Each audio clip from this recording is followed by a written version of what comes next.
What is up, boys? My name is Berate, and Valorant is a very complicated game. If you're picking up the game for the first time or haven't had much experience, finding the correct characters to play, especially if you're a solo queue player, can become quite challenging. So that's what this video is for. I will be making a comprehensive tier list of every single agent in Valorant and giving some brief thoughts on why that is the case. Without any further ado, let's get into it. First agent is Astra. Now, in my opinion, Astra is a very complicated character, and outside of either high radiant or mid-immortal lobbies or VCT, you're not going to be able to find much value of Astra in your solo queue ranked game, so for that reason, she is getting C tier. Breach. Now, Breach is a very explosive character. He has the ability to dump a lot of utility in a very short amount of time to secure you or any of your teammates a lot of kills. He's very easy to pick up. He's very easy to climb very far with. There's a lot of great references for good Breach players that you can steal their tech from. So for that reason, for solo queue, Breach is getting a solid A tier. Next up is Brimstone. Now, Brimstone, immediately I am going to slap an S tier, and here is the reason why. Brimstone has some of the best playmaking potential in the entire game for solo plays. You want lineups? You got him. You want smokes? You got him. You want to give yourself a direct advantage in a gunfight with a stim? You got it. You want to clear out space? You got it. Brimstone pretty much has it all, so if you want a good experience, play Brimstone. Next up is Chamber. Now, for solo queue ranked, Chamber is going to be a little bit complicated. To play Chamber, you need to have insanely good mechanics, as he is not like other Sentinels. Chamber is his own Sentinel setup. You don't have trips, you don't have turrets, you don't have vines to rely off of, you only have you, your gun, and your hours upon hours in Aim Lab's grid shot to carry you. So, if you're good at aim, Chamber's A tier. If you suck, Chamber's D tier, so I'm putting him B tier, just to middle it out. Next up is Clove. Now, Clove is very, very similar to Reyna in the sense that she is all self-sufficiency. However, where Clove's problem lie is in team play. Yes, she can smoke for her team. Yes, she can decay for the team, but 99% of her utility is very selfish. So if you need to fill smokes, Clove is very good. And oftentimes in solo queue, that is what you're going to end up doing. So if you have good mechanics and you can rely upon yourself, she is a very good pick, S tier.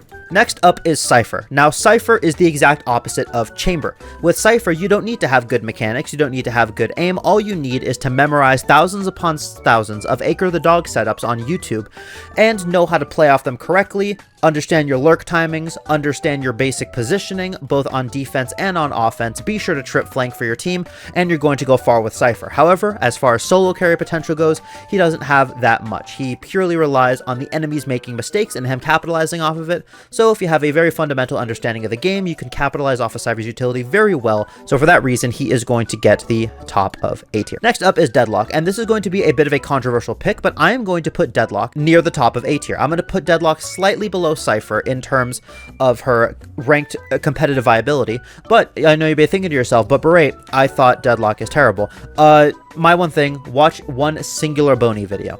Boney is one of the best Deadlock players in the world, and he makes Deadlock look like an absolute menace. So for that reason, Deadlock is getting the middle of A tier. Next up is Fade, and I'm sorry to all the Fade players out there, you're getting C tier. Now, I'm going to put Fade above Astra in terms of solo queue carry potential, but the reason why I am putting Fade so low on the tier list is there are a lot of other initiators that are not only easier to play, but also give you a lot more value in terms of stuff that you can bring to the table with the character. Not very much to say. Fade isn't bad, but Fade isn't better than some of the other characters on this list, so for that reason, C tier. Next up is Gecko, and Gecko is getting an immediate S tier. Now, Gecko is another agent like Brimstone that can kind of just do it all. If you want a good flash, you got it. If you want hard information, you got it. If you want to stun, you got it. If you want to combo off of utility, you got it. You want to clear corners, you got it. You want an ultimate that detains people, which is essentially just a free entry, you got it. You want to, have post-plant lineups with mollies, you got it. And on top of the fact that he can pick up his utility after it is done, Gecko is definitely one of, if not the best characters in the game, not only in solo queue ranked, but also for high-level VCT as well. So for that reason, as of current, he is going at the top of S tier. Next up is Harbor. Now, Harbor is in a little bit of an awkward spot right now. Harbor is very good for VCT, but as far as solo carrying with Harbor in ranked, you may find some difficulties as he does not have any utility to give himself a direct advantage in any gunfights that he may want to take. His utility is very, very team-oriented, which is good if you have a coordinated team, but unfortunately for solo queue ranked, that does make him fall sort of in the same camp as Astra, but for that reason, I'm going to put Harbor in B B tier, slightly below Chamber, just because of the fact that you can have some solo play with Harbor, but not as much as some other characters on this list. Next up is ISO, and I'm going to put ISO at the bottom of S tier, reason being his shield is still very good, and a common theme that you'll notice with my tier lists and sort of my thoughts on how you should be playing solo queue ranked is if you, in and of yourself, without any outside support, can give yourself a direct advantage in any gunfight that you may want to go into, I would say that it is very much worth it, and thus the character is very good. And ISO can just slap a shield on himself, call it a day, and he is going to be essentially chilling in any gunfight that he goes to, so for that reason, S tier. Next up is Jett, and I'm going to throw Jett at the top of A tier for a very, very particular reason. She's not as good as she used to be. Now, don't get me wrong, Jett is still very, very strong. That's why she's not in B, C, or D tier. However, Jett's solo carry potential has absolutely gone down because she has a lot of things that can help her get out of gunfights and escape, but she doesn't have anything to help her get into gunfights or anything to help her recover after those gunfights. She doesn't have a heal, she doesn't have anything like a flash or something to give her an advantage in the gunfight. You just have to be the better player, and then once you are the better player, you have tools to get out to avoid yourself getting traded, as well as her explosive entry potential, but if you don't really have anyone to trade off of that entry, you are essentially cooked. So for that reason, I'm putting Jett at the top of A tier. If you have good aim, you will be fine. Next up is KO, and KO I am going to be putting sort of in the middle of A tier, and here is the reason why. KO is a very, very strong character, both in solo queue and in VCT sort of ranked, but since this is a solo queue tier list, I am going to be putting KO at the middle of A tier. His flashes are very good to set up solo plays for himself. His knife is very good for gathering information and also stalling with the suppression. He has one of the best mollies in the game that can easily clear out corners and also, you know, be used for post plant. I wouldn't say that he is better than any of the people above him, so for that reason, he is going in the middle of A tier. Next up is Killjoy. Now, Killjoy is in a very interesting spot because Killjoy used to be the better Sentinel. That was until Cipher got his massive buff. And since Cipher got that buff on his trip, both the range and the fact that his trips do not break after you run into them, Killjoy is essentially falling into the background. Now, there are some maps where I will say that Killjoy is a lot better than Cipher, but those maps are few and far between and in very niche scenarios, and 99% of the time in solo queue ranked, you're going to be getting a lot more value out of Cipher's tripwires than the entirety of Killjoy's kit combined, so for that reason, she's going to go at the bottom of B tier. Next up is Neon. Now, if this was pre-nerf Neon, Neon's going at the very top of S tier, no questions asked. There's just no character better than Neon. But since Neon post-nerf, I'm just going to put Neon at the top of A tier or at the bottom of S tier, but probably I will put her at the top of A tier. Reason being, she still has a lot of solo carry potential. She has the best movement in the game, so if you know how to do movement and bunny hop tech, you will be absolutely fine with Neon. However, she's not as brain dead as she used to be. She does require a little bit of brain power and a little bit of pre-planning and strategy to get value out of her, but if you have a fully functioning prefrontal cortex, you should be fine to play Neon with some practice, some labbing, and some pre-knowledge. Next up is Omen, and Omen I'm actually just going to be putting at the very top of S tier, no questions asked.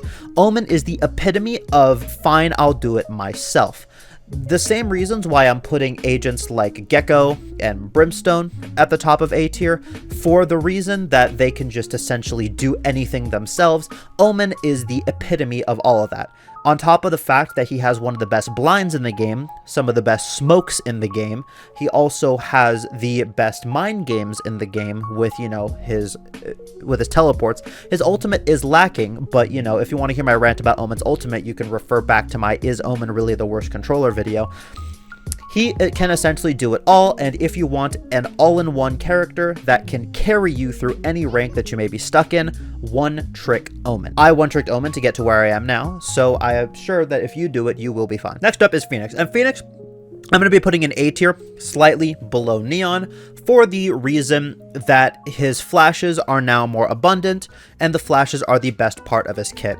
Phoenix has the best flash in the game, and for that reason alone, I could put him in A tier. And again, I will rehash this a lot during this tier list. If an agent in and of themselves, without any outside help, can give themselves a direct advantage in any given gunfight at will, that agent is a good agent. So for that reason, I'll be putting Phoenix in A tier just for the flash alone, not to mention the fact that he can heal himself, and he is probably one of the best entries in the entire game.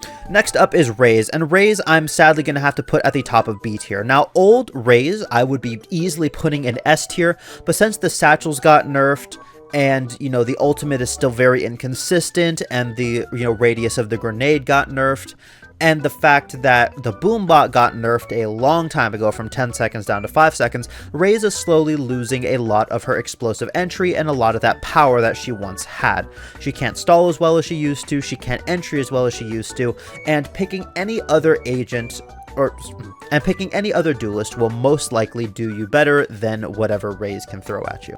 Next up is Reyna, and I'm sorry, Reyna has to go in C tier.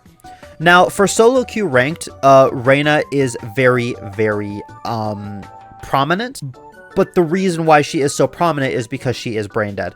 Reyna is essentially just picking the default character. She has a self-heal, she has a get-out-of-jail-free card, she has a blind, and she has a cosmetic color change ultimate.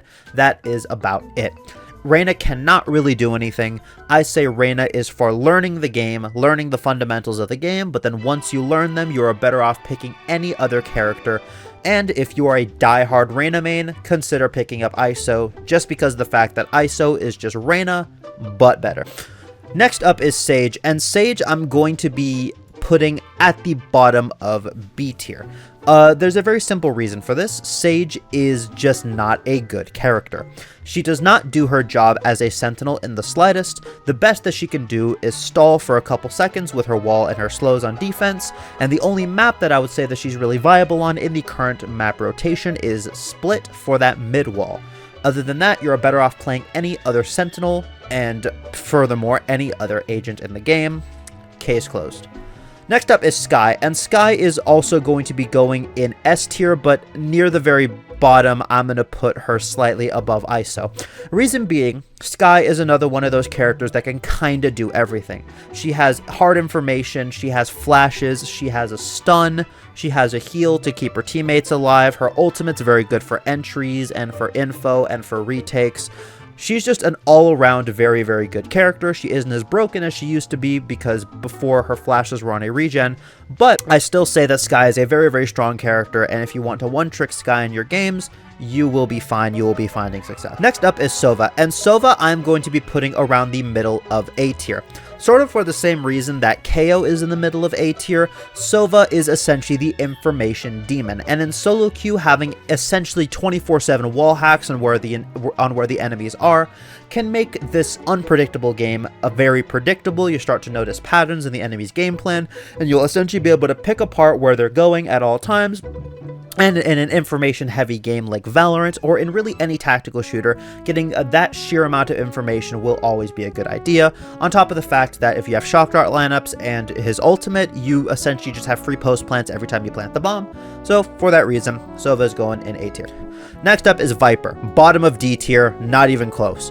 I say that Viper is one of, if not the worst agents in the game for solo queue. In VCT, Viper can go by because Viper always has a second controller to fly off of.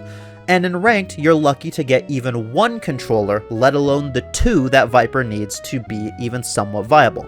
Viper is an overglorified sentinel, she has no outplays, she has no mind games, she cannot move her utility, all she can do is lurk and hard commit to a site, and that's it.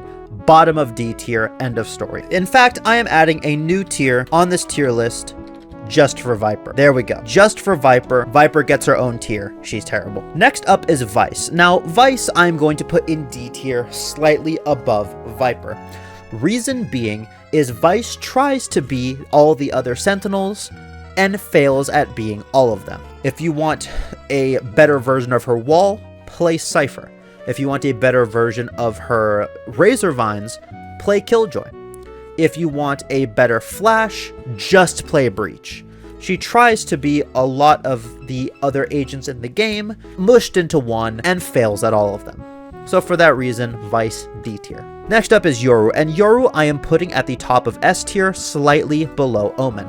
The amount of solo playmaking, the amount of mind games, and the amount of sheer utility you have while playing Yoru is just amazing. Now, Yoru isn't the type of agent that can go in and do everything himself like Omen or Gecko or Brimstone, but just the sheer amount of mobility and the fact that he can essentially be anywhere on the map at once, and he has one of the best ultimates in the game, and he has the second best flash in the game, I would be silly not to put this guy in S tier.